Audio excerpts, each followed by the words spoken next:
құрметті аудан қонақтары. Бүгінгі Қазақстан Республикасының қарулы күштерінің 30 жылдығына арналған және ауған соғысының ардагері Ғани Сұлтанұлы Жолмағанбетовті еске алуға арналған әскерилендірілген эстафетаның ашылу салтанатына қош келдіңіздер.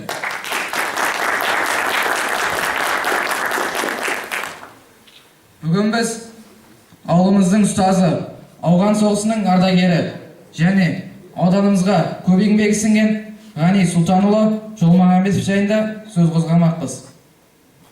Бұлай болса, Ғани Сұлтанұлын еске алуға арналған әскерилендірілген эстафетаның ашылу салтанатын бастауға рұқсат етіңіздер. Қазақстан Республикасының мемлекеттік гимні орындалсын.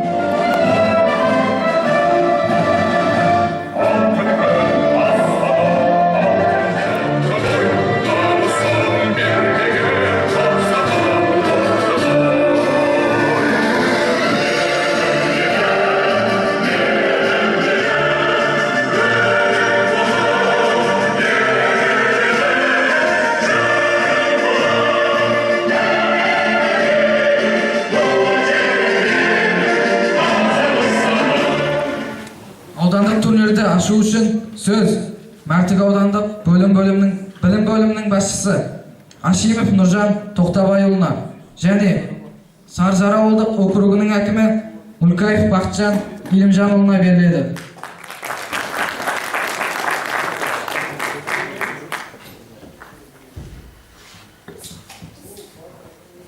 Саламатсыздар ма, құрметті ауылдастар, қонақтар.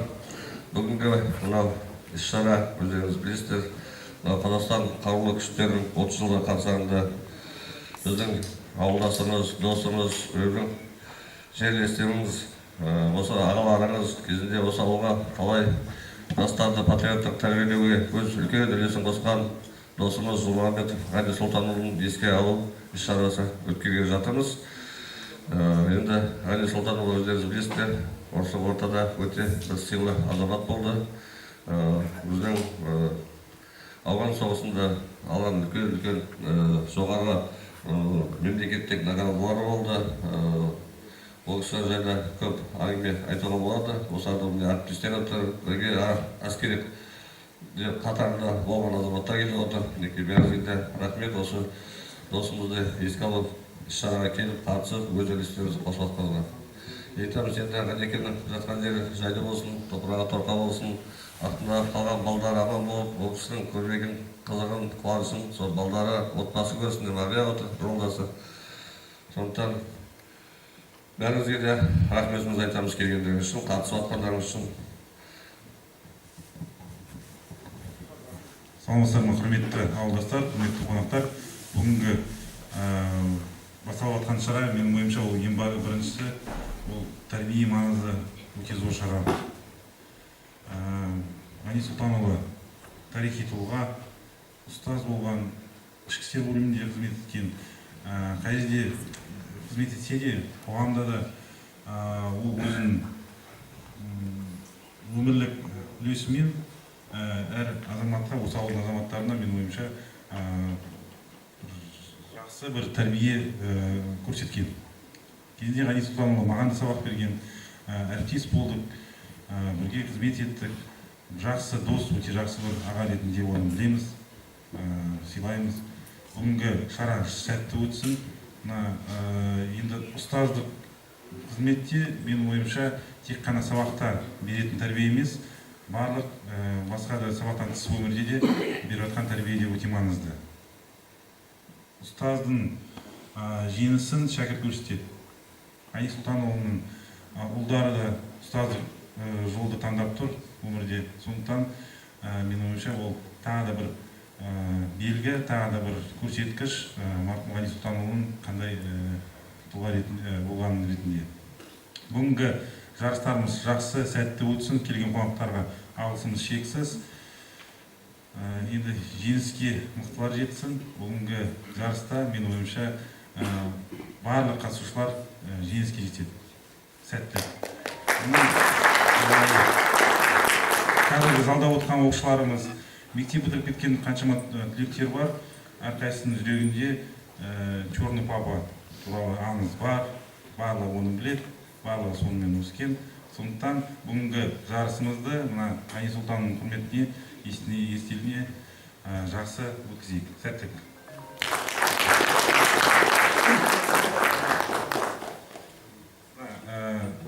Шағын ғана енді бірақ пайдалы болса деп ойлап тұрмыз. Осы ауылға білім бөлімінен шағын ғана сыйлық башындырмын.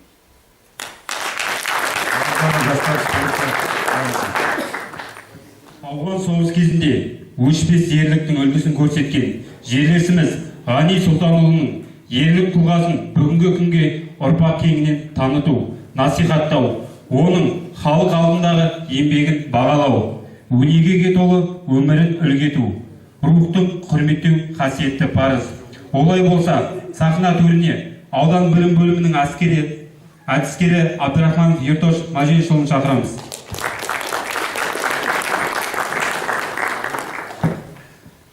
Салам алейкум. Сарыарқа ауылының тұрғындары, жарысқа қатысушылар, басшылар. Бүгін бір үлкен тарихи маңызды күн. Неге десеңіз, осы Ғани Сұлтанұлы өзі інім деп санатын, онда бізге білім бөлімінде әдіскер болғанда бізге әскери дайындық пән мұғалімі болып тағайындалды. Сол кезден бастап бір-бірімізді жақсы білеміз. Тіл табысымыз өте жоғары болды. Жаңағы кішіпейіл, өзінің сөзіне тұратын, мына жас балдарға өзінің жаңағы олай айтқанда денесімен жаңағы тоқтап айтқандай черный папа деп айтады, бәрі балдардың бәрі сыйлайтын еді. Жаңағы оқу жиынға келгенде біздер тек черный папаның взводына барамыз деп бәрі бір ауыздан сөйлейтін еді жаңағы. Сондай адам болды өзі. Сонда жаңағы бір уақиға айтып жіберейін, осында айтылайтын зат, енді оқу жиын өтіп жатыр. Жайсанның жаңағы несінде, ауласында, сосын машинамен келе қойып едім, өз машинамен. Келімде машинаның қойында кіріп кеттім, бір бухгалтерияға. Кірсем, түсінген жоқпын. Машинаның көзімді алдына қалсам, терек тұр. Артыма қарасам, тағы терек тұр. Сосын ойлаймын ғой, мен қалай оны машинаны кіргіздім бұнда. Сол енді сондай ойындар болатын еді. Қарасам жаңағы Ғалилар күліп отыр, ағай бұл енді шутка деп. Сондай шуткалар болатын бізде. Сонда өзі шуткамен жүретін адам. Сосын мына қалаға келе отырғанда жаңағы Есаннан неге алып келгенде өзі ағай мен апарып тастауым керек сен. Міндеттісің деп айтатын еді. Сол енді міндетті өзім мойныма алып, әрдайым оқуда жиында қай жерде болмасын, Вознесенскіде болмасын, жаңағы неде болмасын, біздер жаңағы өзім алып келетін. Сосын келіннің қолынан біздер айран ішетін едік. Постоянно айран бердік. Әлімге дейін помню. Ақтөбе баратында ағай мен хлебодаровқа соқпасам ренжи дейтін еді. Сол себепті осындай адам жаңағы міне көбісі мына алғашқы дайындық пән мұғалімдерінің көбісі сол Ғани Сұлтанұлымен бірге жұмыс істеді қазір. Жас балдар бар, бірақ та 20 мұғалімнің 14-і жаңағы 14-і сол бірге істеді. Осында соғыста болған адамдар да бар бізде, ардагерлер. Мысалы Маймур Анатолий Владимирович болып, Жапақов қазір больница жатыр, операция етеді. Солар Жапақов келген жоқ, бірақ телефонмен сәлем айтты сізге. Кім Маймур осында Анатолий Владимирович бірге жаңағы сол ауған соғысына аттанған, білмеймін, бірге болды ма, болған жоқ қой, бөтен жерде болған, сол соғыста болған адамдар, сол соғысты көрген адамдар. Бізде жаңағы осы алғашқы сенім пән мұғалімдері, бәрімізде осы мына алда отырған міне ардагерлер, ауған соғысының басы еміз сізге, сіздің жаңағы осындай үлкен парыз орындаған, міндеттерін орындағаныңызға біздер қуаныштымыз. Біздер тек тілейтініміз осы балдарды біздер тек үйретейік, жаңағы мылтық атуға, үйретейік, жаңағы сапқа тұруға, үйретейік, жаңағы тағы да басқа жаттығуларға. Бірақ тек біздің балдар соғыс көрмесін, біздің балдар әскери өздерінің міндетін орындасын. Бүгін жігіттер айтып жатыр ғой, бүгін 30 жыл толды қарулы күштеріне деп. Қарулы күштеріне сол бәрі де сол осындай үлкен мейрам құтты болсын. Жаңағы біздер жаңағы алғашқы пән мұғалімдері болып бүгін бір жаңағы сыйлығымыз бар шамалы. Рұқсат болса, ортаға осы алғашқы пән мұғалімдерінің жетекшісі бар. Есеев Асланбек және де Абдрахманов Самат шақыруға рұқсат болса. Мына бүгінгі келінге сыйлық, мына алғашқы пән мұғалімдерінің атынан сізге, пожалуйста, мына жігіттер осындай сыйлық сыйлап жатыр.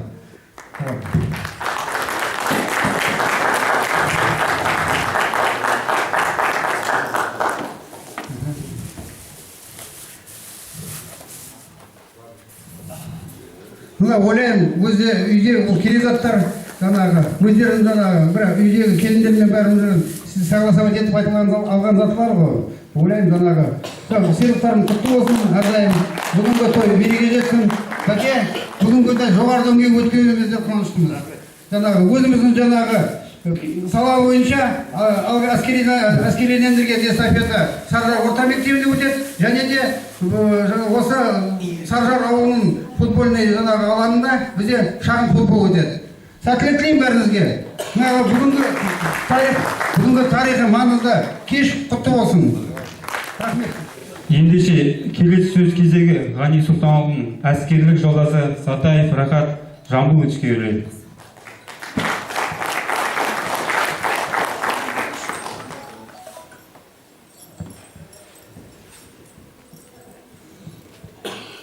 Құрметті осы ауылдың тұрғындары, бәріне де басын июль келеді.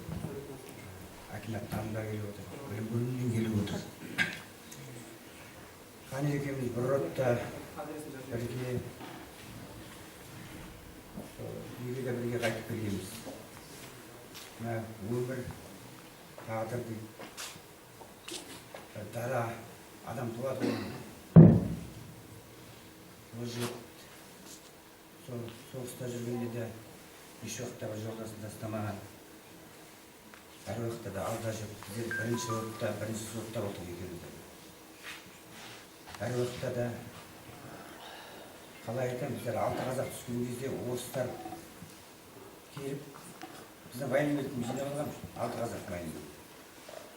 Фамилия болады, фамилия сұрамайды, сен қайыққа барасың дейді. Сонда бізден военмелкіміз жоқ, біз ешкім ала алмай жатыр.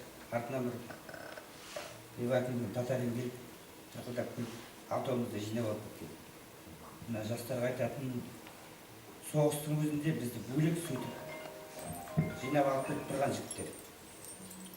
Қазақ деген ел сол кезде де бала болсақ та 18-де. Мен замкомандирдің личный охранасында жүрдім. Екінің біріне маңдайына бітпеген зат. Осы күні жас келгесін ойланамын ғой. Сол кезде өзінде сыйлы болдық. Қазақ деген ел сыйлы болдық. Мына 84 жылы 30 апрель күні біздер засадаға түскенде бір батальон жоқ болып кетті, 12 адам шықты соның ішінде. Соның біреуі Ғани, өтенес келе алмай қалды, ол ақтеңдер. Соның ішіндегі 6 адамның біреуі сояқта қайтыс болды. Оған да жылда турнир өткізілді, соның бәрін ұйымдастырып, әке-шешесіне үй алып беріп, школдың атағын алып берген Ғани. Ол кезде мына қалай айтамыз? Оған да бас керек, оған да ерлік керек. Осы облыспен бәрімен айқайласып жүріп қойырды ғой. Әке-шесіне үй салғызып берген. Қазір қалай айтамын, бір туар азамат қой.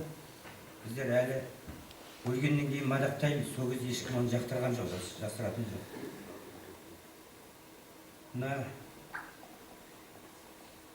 қазір ұлдары бар, балдары бар, оларға да оңай емес, әкесі өмірі оңай емес. Нағыл дейміз, осы ұзақ ғұмыр берсін. Тағдыр дейді, тағдыр дегенмен бірақ қай уақытта да елдің алды болып жүрген жігіт.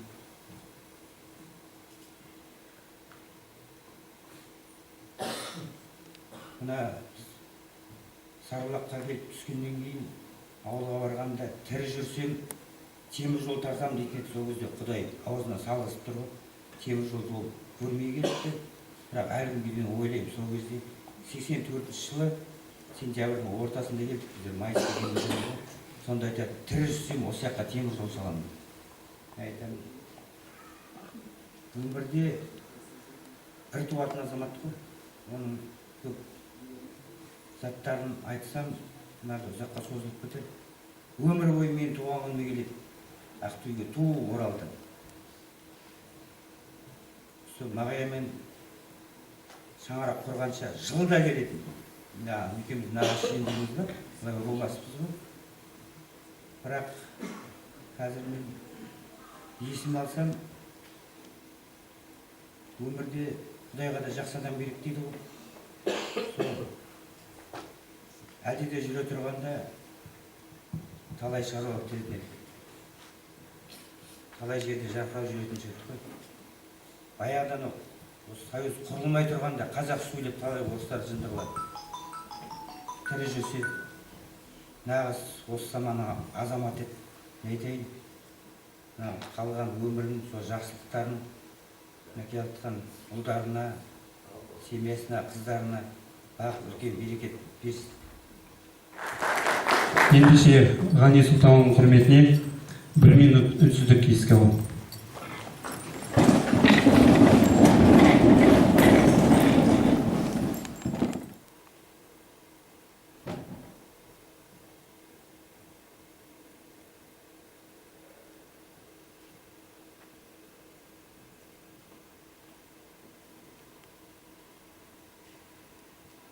Рахмет. Келесі сөз кезегін Ғани Сұлтанұлының жұбайы Дүйсалиева Мария Исмағұловнаға сөз беріледі. Құрметті қонақтар, құрметті оқушылар, бүгін міне Ғаникеңді еске алып осындай үлкен іс-шара ұйымдастырып жатсыздар. Рахмет, Алла разы болсын барлығыңызға. Жаңа осындай бір жиындарды ұйымдастырып жатқанда есімізге аламыз ғой, бұлай уақытта есімізде болғанмен осындай іс-шарада үлкен бір сақтарып естерімізге түсіріп, жаңа өзінің қанды көйлек жолдасы есіне түсіріп жатыр. Бүгін еске алғанмен біз оның көп оқиғаларды біле бермейміз, айтпайтын еді. Шында да өздері айтып отыр жаңа. Негізінде 30 күні ұйымдастырғанда біздер 30 күнде өзіміздің көп жолдасымыз үлкен бір неде бәріміз қырылып қалып еді, тірі қалған шамалы едік деп. Мен айтамын, ондайды біздерге көп айтқан жоқ. Ол басынан кешкен оқиғаларды айтпайды да. Бірақ енді ол кезде біздер де білген жоқпыз ғой, осындай өмірінің қысқа болатынын, есімізге алатынымызды, осындай бір естеліктер керек екен. Енді қазір көзі тіріс қасындағы жауынгер жолдастары қатары жылдан жылға сиреп кетті бұлардың да. Сол кезде өзімен бірге өз көз тірісінде араласқан жолдастарының алды. Олар да о дүниелік болып кетті. Шында да жаңа Рахат ағай айтқандай, өлгенше өзінің сол соғысқа қатысып, бірақ марапат алмаған жолдастары үшін көп еңбек сіңіріп, бірақ соның жартысына алғанменен бір жолдасы сол марапатсыз қалды. Ол Хромтаулық Серікбай осыншама жүріп еді. Депутаттарға да хат жазып еді. Барлық оның қасында болған жолдастары, россиялықтардың бәрі Совет одағының батыр атағын берген. Бірақ жалғыз қазақ сол Серікбайға еленбей қалды деп. Осындай патриоттық, елдің патриоты болып еді балдарға деген. Қай жерде де ол той демейді, тумалақ демейді, туған күн демейді. Бар айтатын бір өлең атамекен еді. Жасыл жайлау деп бастайды, ренжитін еді мен. Тойда деген бұл өлеңді несін айтасың? Тойда айтатын өлең емес қой деп. Оның да өзінің бір тарихы бар екен, оны мүмкін айтып бересіңдер, ә? Айтып берсін. Мен оны деген өмірде өтіп кеткеннен кейін барып білдім мен. Ренжитініміз біз білмегесіне ренжиді екенбіз. Оның бір сыры бар екен. Өлгенше өзінің қызының тойында да сол атамекен айтқанда мен айтып едім. Бүгін тойда айтатын өлең ба бұл? Құрметті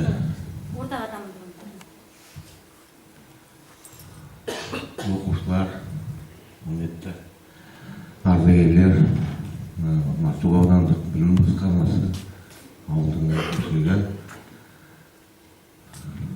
Жаңа Мария айтып тұр ғой, бағана айтып отқанбыз. Ауғанда біздер барлау ротасында бірге болдық. Ғани ең алда келетін, араларымыз интервал 5-10 метр. Сонда қазақша атамекенді айтып батырды, қайда жүрсем атамекен деп. Біз айтатымыз, Ғани қойсайшы, не айтып басын? Атамекеннен сатып бара жатырмыз. Біз атамекенге, елге аман есен қайтса екен деп осы өлеңді айтады. Соның бәріміз қосыламыз қазақтар.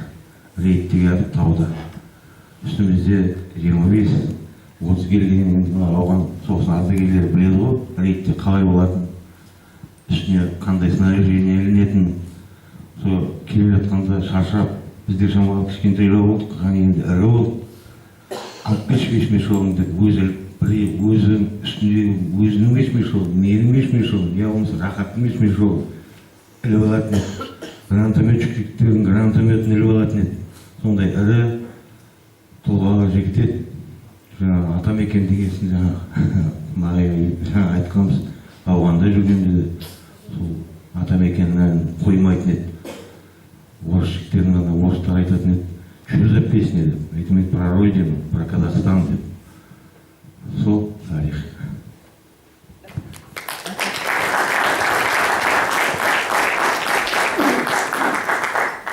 Мына жерде жаңағы көп суреттері көп сақталған жоқ. Негізінде өзінің оқушыларында көп суреттері болады, бірақ соның ішінде жаңа көрсетіп жатырмыз ғой, тек ол мұғалім болып қана болған жоқ, ол оқушыларға өте керемет тәлімгер болып 90-шы жылдары 95-2000 жылдары Қазақстан бойынша Жасыл ел деген керемет акция жүрді ғой. Сол кезде ол оқушылармен осы ауылдың ішін тазалап, облыс бойынша керемет ұстаз тәлімгер деген атақ алып еді. Ол тек мұғалім емес, міне үздік ұйымдастырушы тәлімгер деген аталып осындай бір марапатқа ие болды.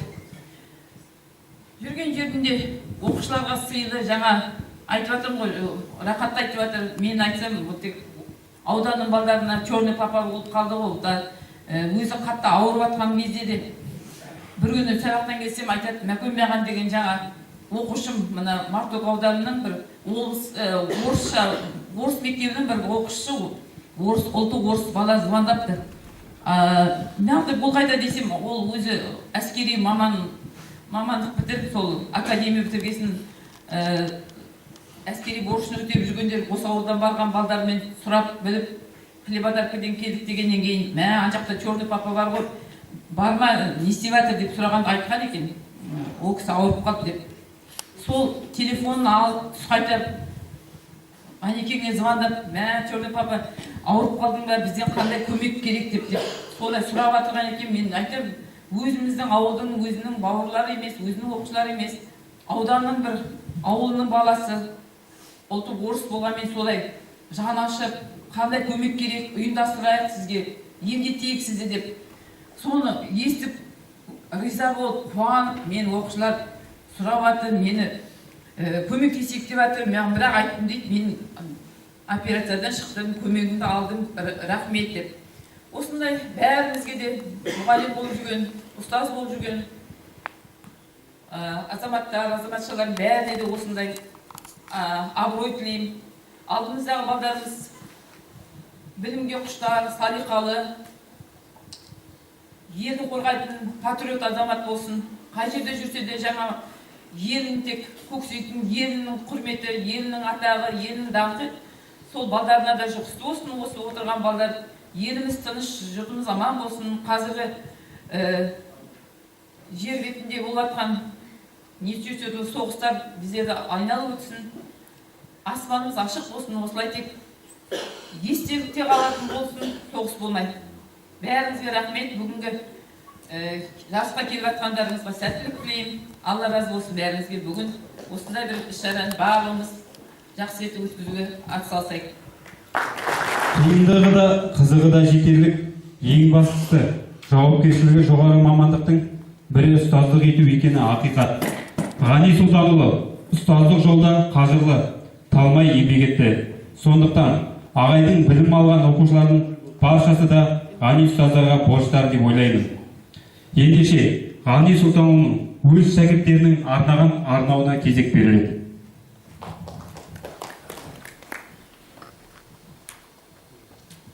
Ғани Сұлтанұлына арнау. Батырлығы дастан болған даражан, аңыз болып туған алып анадан, өмір жолын шәкірт шыңдап өткізген, таба білген еңбек жолын баладан. Бақыт сыйлап, шалқар шахар көп елге, шапағатын батыр сыйлап төктелге, Сұлтанұлы Ғанида ер тәрбиелеп, абыройын батыр ермен көтерген. 82-нің мамыр айы болды көпке қаһарлы, көп батырлар өзге елге соғыс үшін аттанды. Соның бірі Ғанида ерді сүйрелеп, ауғандардың Ашхабадына апарды. 2 жылын қан майданында өткізді. Жау қылышын ел алдында бүккізді.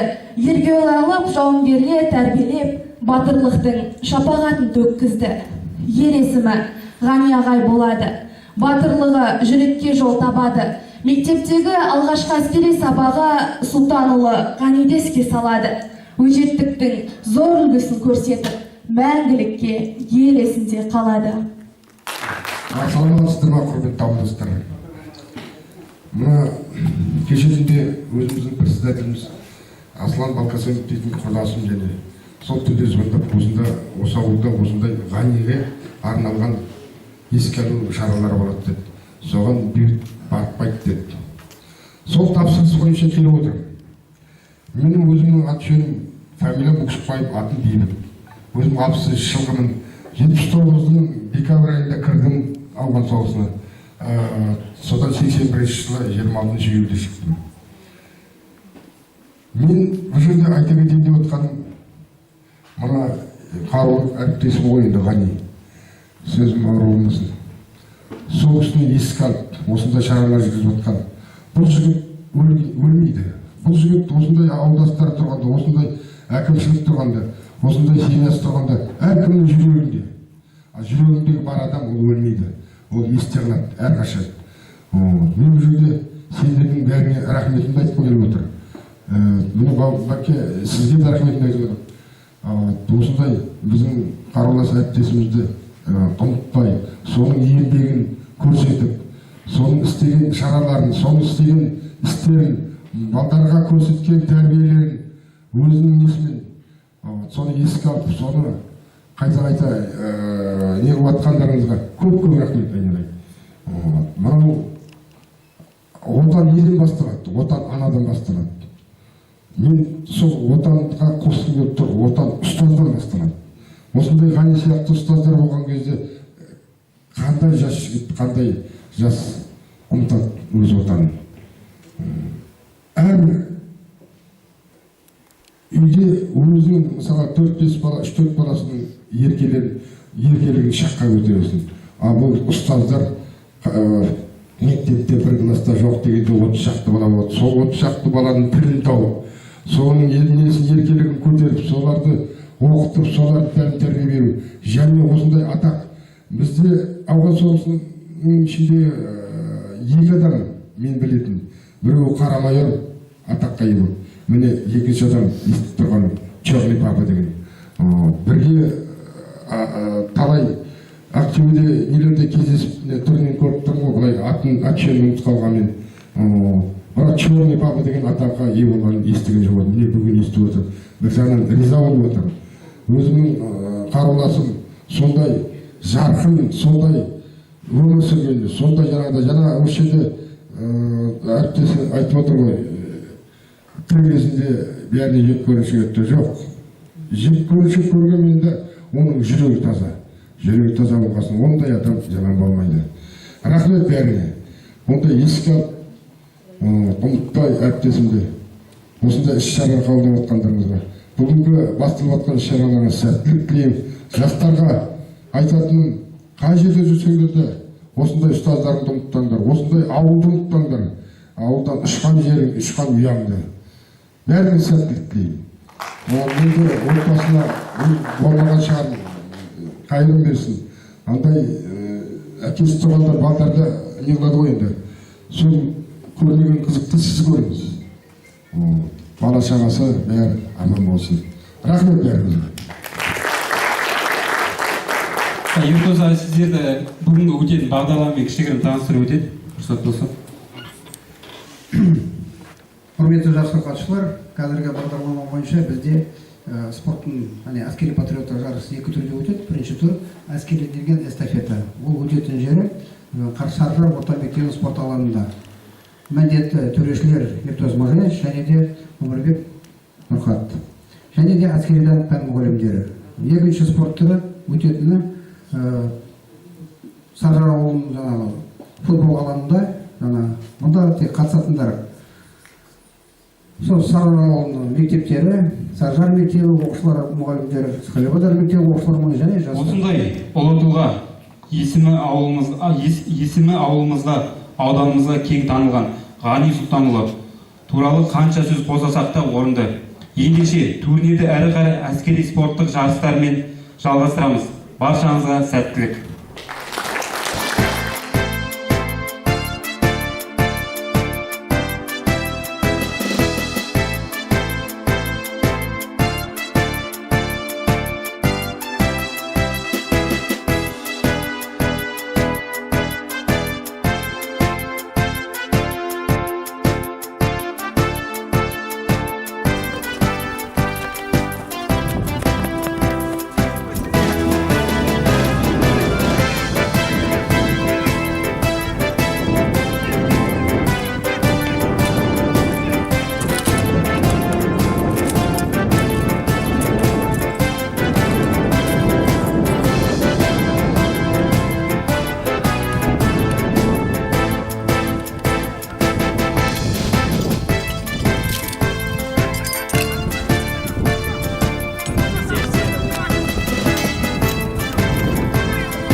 Быстрее, Саша!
Ауған соғысының ардагерлері, құрметті қонақтар, Нұрмұхаммед әулеті, және де жеңімпаздар мен жүлдегерлер, бүгін міне үлкен бір шара, Ғаниұлы Сұлтанұлы Ғанидің еске алу турнирі өтіп жатыр, мәреге жетті. Әскери патриоттық жарыс әскерилендірген. Бұл енді бірінші рет осы шараларда өтіп жатыр. Бірақ та өте тамаша, өте қызықты, өте әскерилендірген. Балдардың бәрі бір жаңағы қалыпта көріп отырсыңдар ғой бәрін қалай жүгіргенін. Мұнда бәрі де бар. Бәрі де бар. Жүгіріп келгенде секіру де бар. Жаңағы разборка, сборка автомат деген бар. Мылтық ату да бар. Былай айтқанда комплекс. Соны жаңағы Ауған соғысының ардагерлері көрген шығарсыңдар. Енді ол Ауғанстанда ондай может болмаған да шығар. Но бірақ оны сендерді дайындағанда ондар болдыр. Мен өзім мана айтуға ұмытып кеткем, 54-ші полк, ана неде Майкудык деген бар, Карагандинская область. Там есть 54-й полк Майкудык. Я там офицером служил когда. Мы готовили Афган. Балдарды, мы только не знали, олар Афганға идут. Мы только не знали, білген жоқпыз. Олар түнде алып кетеді, а қайда алып кететінін өзіміз білмейміз. Вот. Сол себепті бұларды деген анда готовили сильно. АГС-тен готовили, автоматтан готовили, пулеметтің вообще оружие былай айтқанда. Вот алдымызда отқан ардагерлерге бас иеміз біздер. Міне апайлар келіп отырған, жаңағы келіп деп отында отыр. Жаңағы қарындасы бар ғанетін, жаңағы бәрінде көріп отырсыңдар. Жаңағы осы ұйымдастырып отқан осы ауыл әкімінің жаңағы құрметіне рахмет сізге, бәке. Осындай үлкен шараны, осы именно мәдениет үйінде, бұл бірінші рет. Бәріміз бізде далада тұратын едік, бәріміз далада жаңағы сапта тұратын едік. Қазір міне әдемі мәдениет үйіндеміз жаңағы. Осы мәдениет үйінің меңгерушісі бар қарындасым, оған да көп рахмет. Осындай зал бәрін бізге берген жаңағы. Енді жаңағы марапатқа келгенде оны мына осы бас жүлде дейді ғой. Бас жүлдені Сарырақ орта мектебі міне мына Жұмағанбетов Ғани Сұлтанұлының кубогы, бұл айнымалы, ауыспалы деген сол. Қазір кім жеңді, соған беріледі, бірақ бұл эстафетный палка сияқты, бәке. Я, кім алып еді, ендігіде. Кім мынаны бірінші орында жеңіп алды, екінші орында, екінші жылы осымен келесін деді. Жолдама сияқты бұл. Енді олсат болса біздер жабылу рәсіміне, біздер марапаттау рәсіміне күшейік. Бүгінгі сайыс керемет өтті. Әлі өтіп жатыр, әлі мәресе жеткен жоқ күн болған. Сондықтан да жаңағы әскери патриоттық неден мәресе жетті. Соны марапаттау үшін осы ортаға ауған соғысының ардагерлері екен, әкемдер, қалада келген азаматтар бар. Осы біздің Қылбада орта мектебінде 22 жыл қызмет жасап, осы мектепке өзінің еңбегі сіңген ағамыз келіп отыр бүгін. Ғани Сұлтановичтің басшысы Нұркен Барқаев шақырамыз. Қымбатты оқушылар,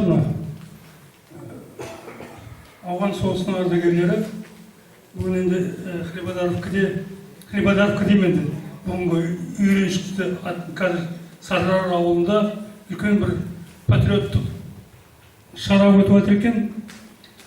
Еске алу Ғани Сұлтанұлының. Мен Ғани Сұлтанұлымен көп жыл бірге жұмыс істедім осы мектепте, Хлебодаровка орта мектебінде.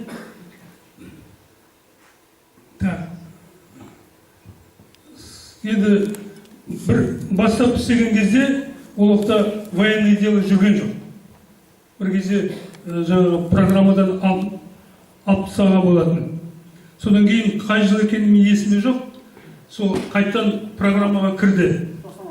96 жыл ма? Сол жылы Ғани Сұлтанұлы ол уақытта мектепте істемейді, бөтелерде жұмыс істейді. Участковый болып, мен өзім шақыртып алдым. Бұл үлкен іс. Сен енді соғыстан өттің, әскерде болдың, тәжірибең бар, осы істі сен басқар деп өзім шақыртып алғанмын. Сонымен осы мектепте өмірде озғанша дейін осы қызметті атқарды. Абыроймен атқарды. Аудан көлемінде осы мектептің оқушылары талай жақсы жағынан көрінді. Талай аудандық жаңағы оқу жылы біткенде военный сбор өтетін. Сондай шараларды талай рет өзі басқарған ауданда. Ғани. Балаларды осы әскери дайындықта үлкен жұмыс атқарды. Осы біздің мектептің оқушыларының біраз енді қазір мен білмеймін қаншасы екен әскери оқу орындарға оқуға түсті. Қазір офицер болып, мына Қазақстан қарулы күштердің құрамында службасын өткізіп жатыр. Сондықтан мына бүгінгі шараны ұйымдастырып жатқан азаматтарға бәріне мен рахметімді айтамын.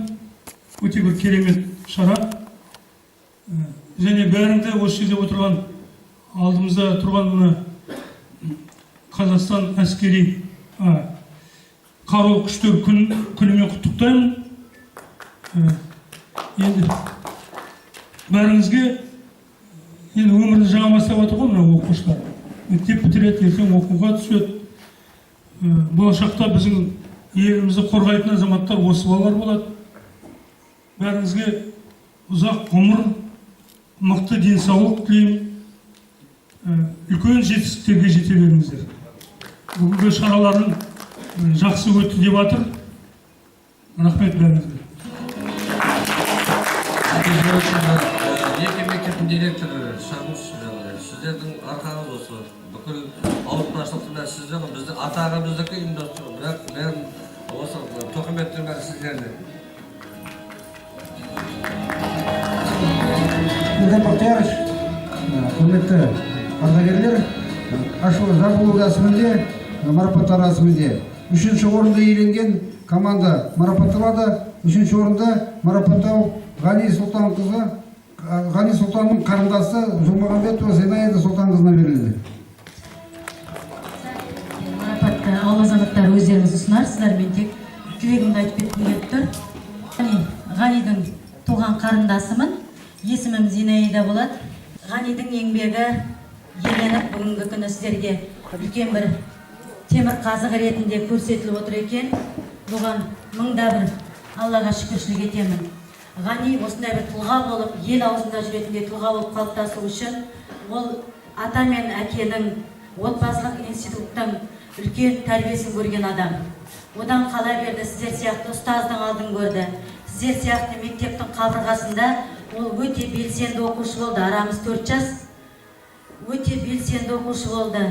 Қазақ тілін ардақтаған, елінің салтын, дәстүрін, әдет ғұрпын өзінің рухынан биік қойған азамат болды. Онысын өмірге жетіліп қадам басқан кезде әскери борышын өтеу кезінде де онысын көрсетті. Артынан алғыс хат келді ата-анасына. Одан кейін Затвагу медалін алды. Бұл өзінің сол күш жігерінің, ерік жігерінің, силы воли дейміз ғой, сонысының мықтылығынан, намысқойлығынан, ержүректігінен, кеңдігінен болды. Бірден ол осылай сіздердің аузыңыздарыңызда жүретіндей ауғаннан барып тәрбие алып келген жоқ. Олар сіздер сияқты жасөспірім болды олда. Сіздер сияқты мектеп қабырғасында болды. Сондықтан мен сіздерге арнап тұрмын осы сөзімді.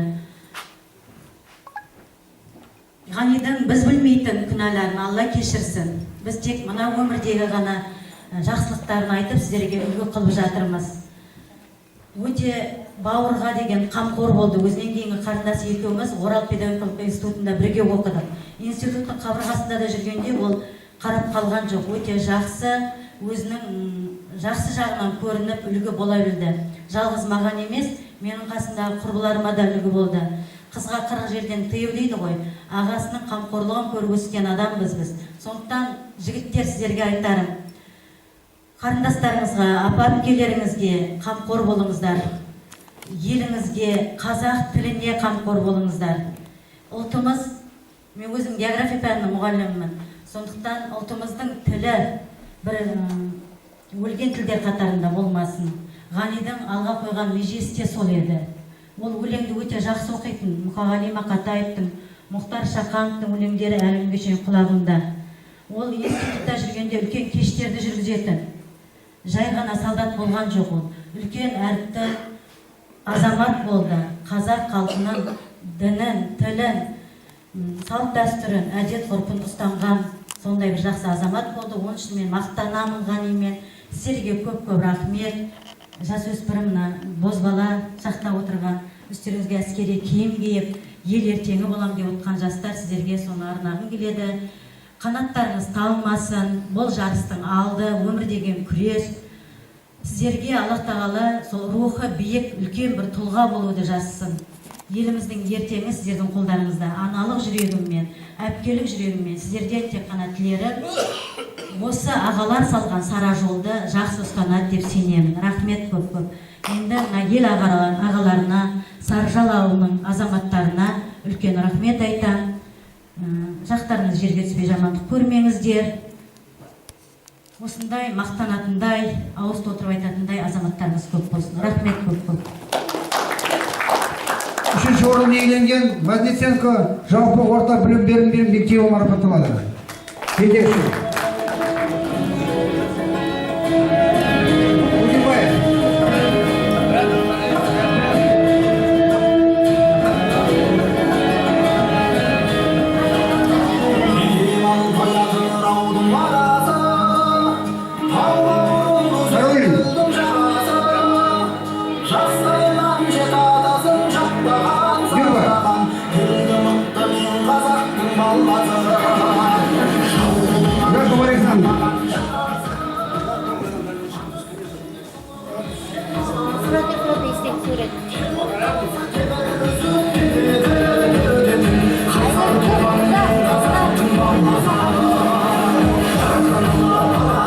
Выйдите, заблюдение закрывали.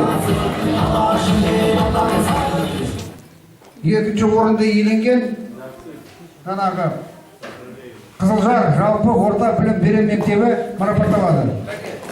Жаңағы нелермен шықтыр. Ауған соғысының ардагерлері марапаттайды. Бірге, Ғанимен бірге жаңағы әскерде болған, Афганистанда болған.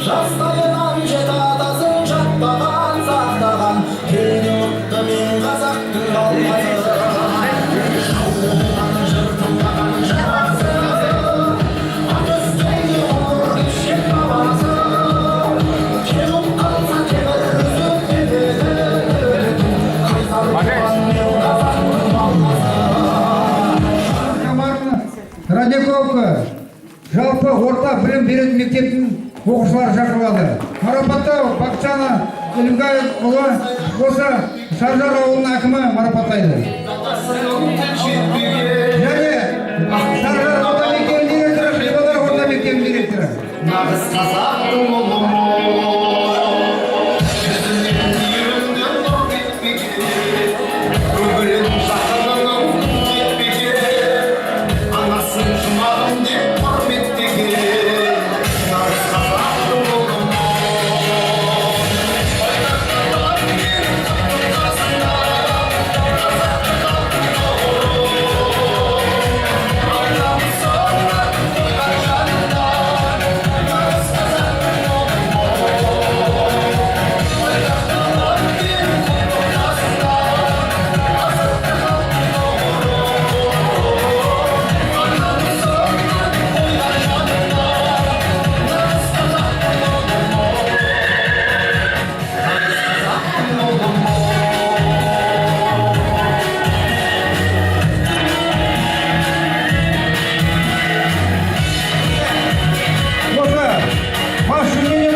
Қызылжар ауыл әкімі Бақытжан Әлімжанович өз қолымен Радиковка жалпы орта білім беретін мектебінің алғашқы дайындық пән мұғалімі Езеев Асламбекке марапаттайды.